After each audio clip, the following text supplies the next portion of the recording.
And I'm actually going to follow the format,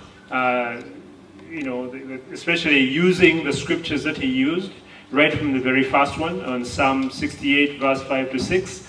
We're not going to necessarily read them because we've already read them. And the next, Exodus 2, 1 to 10, Esther 2, 5 to 7, and Romans 8, verse 23. Now, we will begin with the beginning, with, as the emphasis was made, which I think I like very much, with the center of it all. What is the center? What is the center? Jesus, or God. That is where it all begins. That's why I'm going to make my first remarks. Now, I will be making remarks, and I know you have notebooks, so you can take notes if you want. Some of them will be kind of like, reflecting or thinking aloud, and that is okay. But it's actually meant to provoke you to think about, because that's the whole point of this first session. What makes a Christian approach, or what you're doing with children, what makes it different from what other people are doing who are not Christians? Because on the face of it, you might be doing about the same kind of things, the same kind of program. You might be providing a meal, you might be spending time with, the social, psychosocial support, and all the things that we do that are similar to what other Christian organizations are doing, or what other child organizations are doing.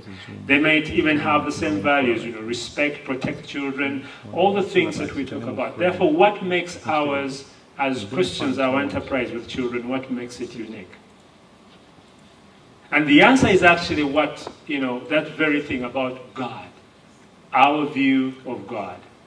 Now, I know not all of you are pastors, and I know quite a few of you are pastors, are pastors anyway. And this is really important, even though you're not a pastor. If you're a Christian working with children, it's really important to know what makes what you're doing unique. Now, the reason for that is because it's very easy for ministry to children to become merely routine or professionalized.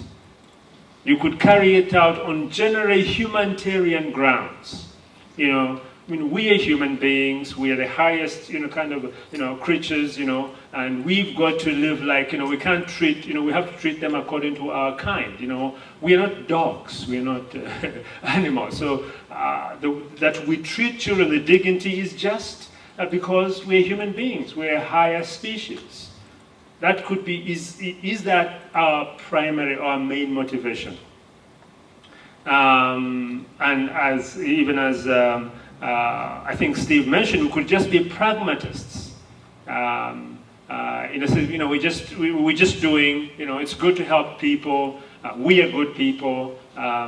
Yesterday I listened to a BBC interview, this morning, to somebody who has just undergone a very interesting surgical procedure. And he says something about, I'm a decent guy. I help people. I've been, do good things for other people. And I think that guy has a good view of himself. But we could act because we are decent people. And therefore we're just doing because we are decent. But the same thing could be claimed by a Muslim or a Hindu. They could be decent people, a decent, Hindu, a decent Buddhist, a decent Muslim. Okay? So what is it that makes ours unique? And I think this is what makes the first point absolutely basic, a priority. Because otherwise our ministry may descend into merely charity. You may just be doing charity, nothing more than that. And it's a good job. You even have positive feedback because you see children's lives changed. And so you're living for something. You live for something. Is that all you're doing? Is that all what you're doing? And that is the whole point. We serve, and as Steve emphasized, because we are in a way mimicking God. And this brings me to the main reflection I like to make here on God. The Christian faith is unique. Is because of its presentation of what the nature of God is. What is our God? How has He presented Himself to us? And for that reason, maybe I'd like us to read 1 Corinthians chapter 1, verse 20 to 31. If you could get it and maybe put it up there, that would help. I'm going to read from mine here. 1 Corinthians chapter 1.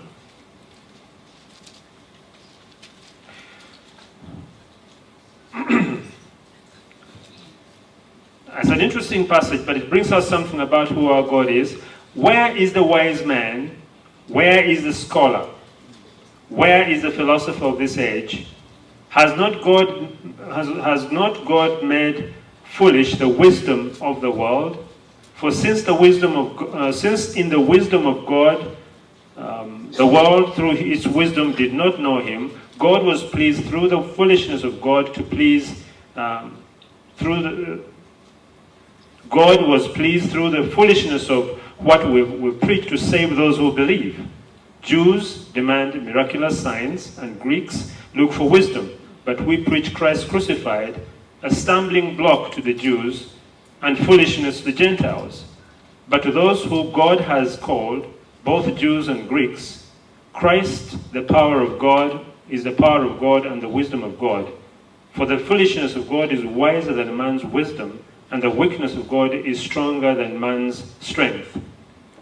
Brothers, think of what you were when you were called, for not many of you were wise by human standards, not many were influential, not many were of noble birth. But God chose the foolish things of the world to shame the wise. God chose the weak things of the world to shame the strong. He chose the lowly things of the world and the despised things and the things that are not, to nullify the things that are, so that no one may boast before him. It is because of him that you are in Christ Jesus, who has become for us wisdom from God. That is, our righteousness, holiness, and redemption. Therefore, as it's written, let him who boasts, boast in the Lord. God has chosen the lowly things of this world. It is the mark of the Christian faith that our God has not presented himself as the all-powerful being. He didn't come to us as maybe a terrifying, wonderful, being in whom everybody who sees will just bow down. He came down in a lowly form, in the form of our Lord Jesus Christ. In fact, this is precisely the scandal of the Christian faith, that we worship a God who was crucified on the cross. Who worships such a person? There's nothing attractive about it. Crucified, between criminals. That is the picture of the God we worship. That is the one whom we've come to. Our God presents himself not in might and glory, but in weakness. And so, it's so important that we remember that, so that we know that why we do what we do. We are drawn to this God, not because of his might and grandeur, but because of he presents himself at our level. And we need to remember that all the time. Now, it's not easy, it's not hard. How many of you are Leicester City, fans? I'm sure they've got a few fans now that they've won the Premiership, as it were. But the point is, it's not hard to identify with the powerful. We all want to identify with the successful. We all want to go and be near them. We want to become their friends. We want to be known by them. We want to be close to them. All of us want to be. It's so human. Nobody of us wants to be associated with losers, the weak, the lame, those ones who are dead, who are walking our streets. Who wants to be identified with that? Who wants to take a picture, a selfie? Nobody. But that's exactly the point. That is our God. He identified with those ones whom nobody wants. Nobody wants to identify with them. The untouchables.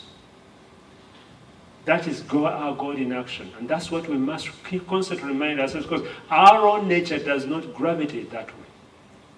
We want fame.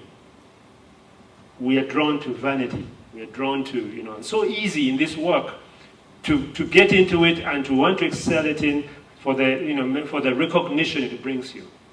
For maybe the money relatively, more, maybe paid a little more than maybe Ugandan teachers are paid, just to be realistic here. For career, your name gets it out in magazines of what you're doing. You get known as, somebody who is an advocate for children. For prestige. There are all these other things that could become the main thing, that become the things that motivate you. We've got to guard ourselves against that. The reason we're in this is because our God has set us apart. He has an example. He himself came. The incarnation, he came and lived with us. That is the first point. The second thing, I take a reflection from Exodus chapter 2. This is an interesting story because, of course, it takes place in Africa, in Egypt. And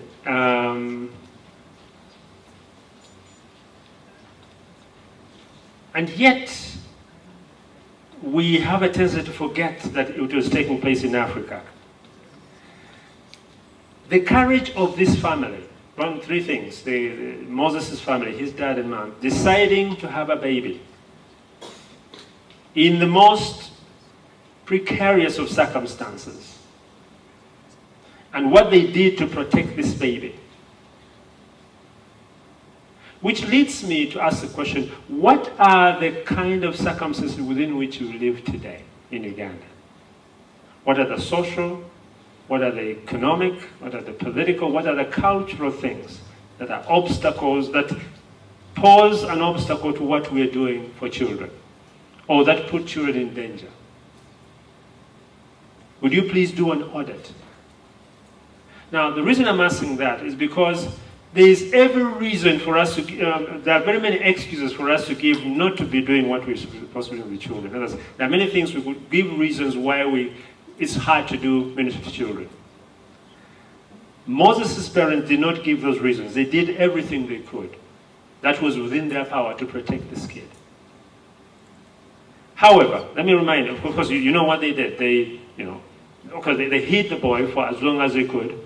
And then, of course, they made a basket and made sure that, and remember, they also had done their social survey. They knew that Pharaoh's daughter had a heart for children. So they just didn't, if she was a murderous woman, they wouldn't have wanted that baby to float near where she was. So they had done their homework. And they went through all this, looking for ways and means. Look at their ingenuity. Look at their courage to find a way. So before we give excuses about the difficulty of our own circumstances, the impossibility of our own circumstances, we need to look at their example. What are we doing within the constraints within which we have in our own culture, our own economy, our own country? What are we doing? Have we exerted ourselves as much as they did?